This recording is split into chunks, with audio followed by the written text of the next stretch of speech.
araw sa'yo. Kumusta? Okay naman. Ready na tayo para dito.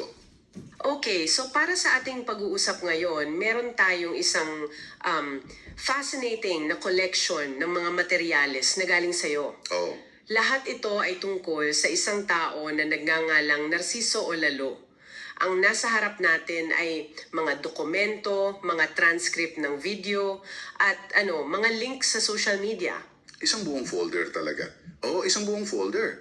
At ang mission natin ay, kumbaga, simple pero malalim. Based lamang sa mga sources na ito, subukan nating buuin yung puzzle kung sino ba talaga siya, ano yung mga pinaniniwalaan niya, no? Ano ang kanyang mga paniniwala at gaano kabigat itong mga testimonya at ebidensya na nakapaloob dito. Okay. Okay, so para simulan, hawakan natin yung pinaka-core ng identity niya. Sinasabi niyang siya ang number one instrument chosen by God. Ang bigat agad. Ang bigat ng claim na yan, di ba? I-unpack natin kung ano ba talaga ang ibig sabihin yan sa practice. At yan yung tamang simula. Kasi bago pa man natin himayin yung mga milagro o yung mga hula, may isang pundasyon na paulit-ulit na lumalabas sa lahat ng sources mo. Ano yun? Ito raw ang pinakaunang utos na natanggap niya mula sa Diyos at ito ang sentro ng lahat. Lahat ng kanyang serbisyo, panggagamot man o pangangaral ay dapat absolutely free. Absolutely free. Walang kahit isang sentimong bayad. Hindi lang yung basta policy, ito yung kanyang, kumbaga, divine mandate. Yan agad yung unang nakapukaw ng atensyon ko. Kasi 'di ba yung model na nakasanayan natin, laging may kaakibat na donasyon o bayad. Oo, lagi may ganun. Pero dito, zero. At ayon pa sa isang dokumento, siya pa raw mismo ang gumagastos para sa mga international long distance call para gamutin yung mga tao mula sa Australia. Grabe yun. So hindi lang siya hindi naniningil, siya pa ang nag-abono. Paano nangyayari yun? Hindi pinapaliwanag ng mga source pero yun yung iginigihit niyang prinsipyo. Exactly. At yung prinsipyong yan ang nagiging basehan niya para sabihing iba siya. At mula dyan, ipinakikilala niya sa mga dokumento yung tinatawag niyang 3 backups mula sa Diyos. Backups. Oo, 3 patunay ng kanyang misyon. At ang interesting dito ay kung paano ito bumubuo ng isang kumpletong sistema. Hindi lang ito basta listahan ng mga kapangyarihan. Okay, let's break that down. Ano yung una? Ang una ay pagpapagaling gamit ang boses. Boses lang. Boses lang. Sinasabi sa mga transcript na basta't may pananampalataya ka sa Kanya bilang instrumento at kay Hesukristo, gagaling ka sa anumang sakit. Ito yung para sa katawan mo, sa iyong present physical state. Okay, panggagamot sa katawan. Physical. Anong kasunod? Pangalawa, yung tinatawag niyang power of mind. Power of mind. Parang psychic. Medyo. Ito yung kakayahang basahin ang buong life story ng isang tao, kasama na ang lahat ng kasalanan nila kahit pa matagal nang pumanaw yung tao. Wow! Isipin mo ang implikasyon niyan. Yan naman ang para sa kaluluwa mo sa iyong nakaraan. Walang sekretong hindi niya alam, ayon sa claim. So, meron ng para sa katawan, sa present, at para sa kaluluwa, sa nakaraan. Kumpleto na ba? Diyan pumapasok yung pangatlo, ang propesiya, ang kakayahang makita ang mga mangyayari sa hinaharap, lalo na ang mga kalamidad at trahedya. At yan naman ang para sa kinabukasan mo at ng buong mundo. Ah, okay. Kaya kung titingnan mo, yung 3 backups ay sumasakop sa lahat ng aspeto ng isang tao. Ang katawan, ang kaluluwa, at ang hinaharap. Past, present, future. Isang kompletong spiritual package. No? Wow, hindi ko siya tiningnan sa ganyang paraan. It's a system. Ang galing ng pagkakapackage. Pero syempre, ang laking claim niyan, paano niya to pinapatunayan? Ayun na. Dito na siguro papasok yung mga testimony ng pagpapagaling na kasama sa mga sinend mo. May ilang dito na talagang out of this world. Nakakalula. Oo, at dito natin makikita yung concept ng distance healing in action. Nasa Australia siya, 'di ba? Pero ginagamot niya ang mga tao sa iba't ibang panig ng mundo. Grabe. Tingnan natin yung isang kaso mula sa isang video transcript na binigay mo. Isang babae na may stage 2 breast cancer. Okay, stage 2? 2 taon na raw siyang nahihirapan, nalalagas na ang buhok. Pagkatapos daw siyang kausapin ni Olalo sa telepono, sa loob lang ng isang linggo, sinasabi sa video na gumaling siya. Isang linggo? Teka, stage 2 cancer, isang linggo lang? That's a huge claim. Ang bilis ng resulta ay ang isang key selling point, parang ganun. At may isa pa dito na mas matindi para sa akin yung video ng isang lalaki sa Cebu na may malaking bukol sa paa for 50 years. 50 taon. 50 taon niyang dala yun. At ginamot daw siya ni Olalo online, boses lang ang gamit. Makalipas ang 10 buwan, ipinakita sa video na wala na yung bukol. Walang operasyon. Wala. Walang kahit ano. Ang lakas ng impact ng visual evidence, di ba? Yung may before and after. Definitely. At para dagdagan pa yan, may isa kang testimony na galing mismo sa Sydney na highlighted mo. Ito yung nanay ng isang medical doctor na isa ring dating doktor. Oo, pamilya ng mga doktor. 15 years siyang may corneal problem sa mata na sumuko na raw ang mga espesyalista. Matapos daw makausap si Otalo, bumuti ang kondisyon niya. Ang bigat ng testimonyong ito kasi nanggagaling sa isang pamilyang may background sa siyensya. So ano ang common thread sa lahat ng ito? Ano yung fine print kumbaga? Ang kondisyon na laging inuulit. Pananampalataya. Ayun. Malinaw niyang sinasabi sa lahat ng materyales na instrumento lang siya. Si Jesus daw ang tunay na nagpapagaling. Kaya kung hindi ka gumaling, ang unspoken implication ay Baka kulang ang iyong pananampalataya. baka. At dito rin kumokonekta ang isang term na ginamit sa isa sa mga dokumento mo para ilarawan siya. Tinawag siyang astral healer. Oo, napansin ko yan sa dulo ng isang document. Medyo, parang kakaiba yung term. Ano bang ibig sabihin yan? Hindi lang siya basta faith healer. Ang konsepto ng astral ay tumutukoy sa isang spiritual plane or dimension na hiwalay sa physical world. Okay. Kung astral healer siya, ang ibig sabihin, ang panggagamot niya ay nangyayari sa level na yon sa mundo ng espiritu. At sa mundong yon, walang distansya. Kaya pala. Kaya raw posible yung distance healing mula Australia hanggang Pilipinas. Yan yung internal logic na nagpapaliwanag sa kanyang kakayahan. Okay, that provides a lot of context. So, mula sa mga panggagamot na ito na very personal and individual, parang biglang nag-iba ng sukat yung mga claims niya sa mga dokumento mo. Biglang lumawak, no? Oo, lumawak. Mula sa pagpapagaling ng isang tao, lumundag siya sa pagbibigay ng babala sa buong bansa. Dito na pumapasok yung mga propesiya. Kahit malayo ako. The powers reinforce each other. Oo. At ang mga halimbawa sa sources mo ay very specific. Kunin natin yung bagyong Yolanda noong 2013. Yolanda, grabe yon. May mga mensahe raw na isulat niya mula Agosto hanggang Nobyembre bago pa man tumama ang bagyo. Isang quote doon, may darating na naman na malakas na bagyo, mas maraming tubig, ito ang tatamaan ng matindi dito bandang Visayas at Camiguin. At yung kasunod na quote ang mas tumatak sa akin, magkakaroon ng ubusan ng kabaong. Sobra. Sobrang graphic ng imagery. Hindi lang ito basta forecast, ito ay isang pangitain ng matinding trahedya. At hindi lang yan, di ba? Nariyan din yung lindol sa Bohol noong 2013. Oo. Isinulat daw noong Hunyo 2013, nagbabala tungkol sa malakas na lindol o linog na may tansyang more or less 7 sa magnitude. At 7.2 talagang tumama, di ba? At 7.2 magnitude nga ang tumama. Ang pagiging specific sa numero ay isang paraan para palakasin ang kredibilidad ng hula. You also highlighted a political prophecy na iba ang format tungkol sa pagkapangulo ni Duterte.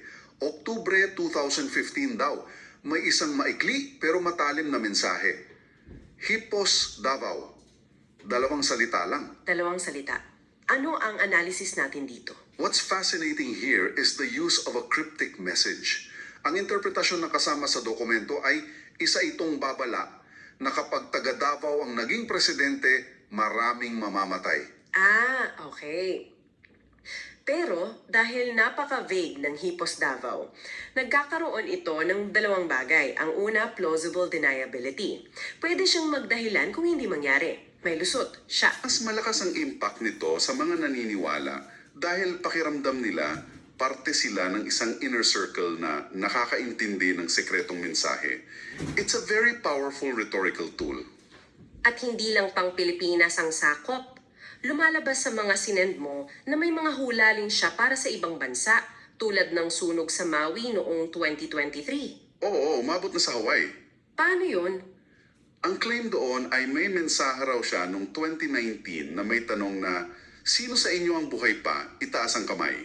At para patunayan na para sa Hawaii yun, binanggit daw niya ang mga pangalang Mike and Merle na mga taga-Hawaii raw. Parang angkor. Ginagamit ang mga pangalan bilang parang timestamp or anchor para i-claim na matagal niya nang nakita ang mangyayari sa lugar na yun. So, may Yolanda, Bohol, Duterte, Maui, at binanggit din sa listahan mo ang Mamasapano, gera sa Marawi, at pati ng gera sa Ukraine. Ang tanong, para saan ang lahat ng ito? Ano ang layunin ng pagpapakita ng mga ganitong madidilim na pangitahin? At diyan natin kailangang ikonekta lahat pabalik sa kanyang core mission. Based sa mga sulat niya, ang mga propesiyang ito ay hindi para takutin lang ang mga tao. Ang mga ito ay nagsisilbing divine warning. Isang babala, ang bawat hulay ay may kasamang panawagan. At ang panawagan ay laging nakatuon sa tatlong bagay na gusto raw ng Diyos na gawin ng tao: magsisi sa kasalanan, magbago ng buhay, at magkaroon ng matibay na pananampalataya. The prophecies are the catalyst for change. Okay, gets ko na yung structure. Para maihatid niya yung mensahe ng pagbabago, kailangan niyang patunayan na may otoridad siya. At para magkaroon ng otoridad, kailangan niyang questionin o di kaya wasakin ang otoridad ng mga kasalukuyang institusyon. Sakto. Dito na pumapasok yung mga masasabi nating very controversial na turo niya. Dito na natin makikita yung kanyang core strategy para iposisyon ang sarili niya. Una, sa isang video transcript, tinawag niya ang Pilipinas na #1 sinner country. Grabe. 'Di ba? Sobrang bigat ng paratang yan sa isang bansang kilala bilang Kristiyano. Oo, ang dahilan daw niya, ang relihiyon ay ginagamit para kumita ng pera.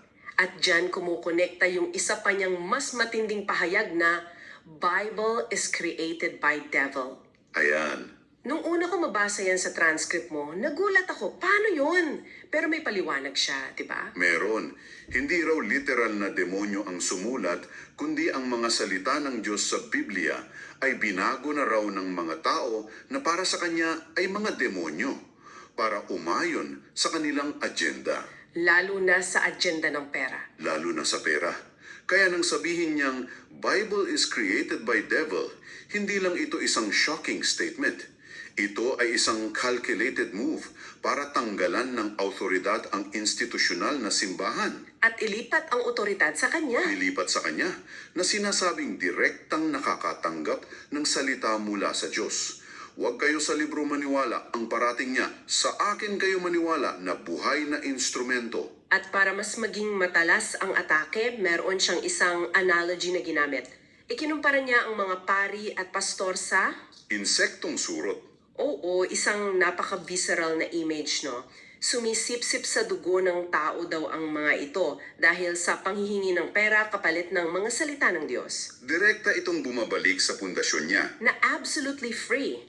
Ginagamit niya ang mga matatapang na salitang ito para i-highlight ang pagkakaiba niya at para sabihing siya ang nagdadala ng tama at purong mensahe. So kahit sinasabi niyang katoliko siya, malinaw sa mga materyales mo na hindi siya sumasang-ayon sa simbahan.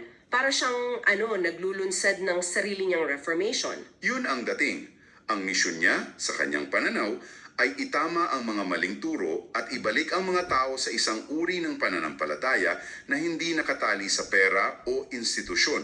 Siya ang reformer at ang mga kapangyarihan niya ang kanyang credentials. Okay, so para buuin na nating ang puzzle based sa mga pirasong ibinigay mo, ang nabuong larawan natin kay Narciso O. Lalo ay isang astral healer na nakabase sa Australia.